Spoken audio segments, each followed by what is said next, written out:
তৃতীয় বর্ষেও জমজমাট habit sports festival আয়োজনে জয়ন্ত গুহ, যাকে এই ইন্ডাস্ট্রির সকলেই খুব ভালোভাবে চেনে।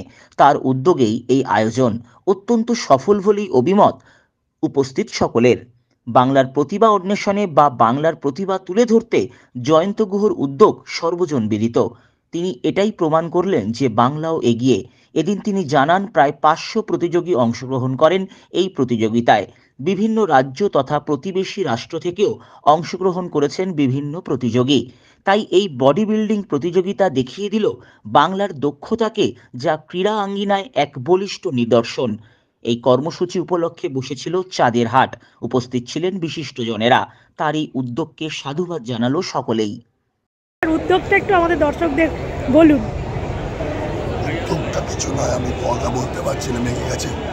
উদ্যোগ কিছু না, বেঙ্গল ফিটনেস ইন্ডাস্ট্রিকে বা বেঙ্গল বডি বিল্ডিংকে আরও আগে নিয়ে যাবো, এটাই আমাদের সবার ইচ্ছে। অন্যান্য স্টেট আমাদের থেকে অনেক এগিয়ে আছে, আমরা এগিয়ে সবার থেকে, কিন্তু সেটা সামনে আসে না। যে কোনো লবির চক্কর বেঙ্গলকে সবসময় একটু পিছনে টানা হয়। আমরা আজকে দেখিয়ে দিলাম বাংলা পারে। 500 অ্যাথলেটস হয়েছে, বাংলাদেশ থেকে এসছে, কাশ্মীর থেকে লোক এসছে, প্রত্যেক স্টেটের অ্যাথলেটস আছে। আগামী দিনে বাংলার জন্য ভাবনা চিন্তা কি? এত পলিটিক্স রয়েছে, সব কিছু রয়েছে, আপনারা তো প্রতিবাদটা থাকা দরকার। পলিটিক্স সব স্টেটেই আছে, সেই সব জায়গায় চাপা দিয়ে রাখে।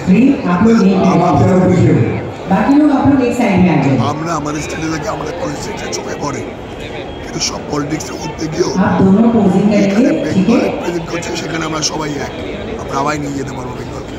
Bureau report, channel 10।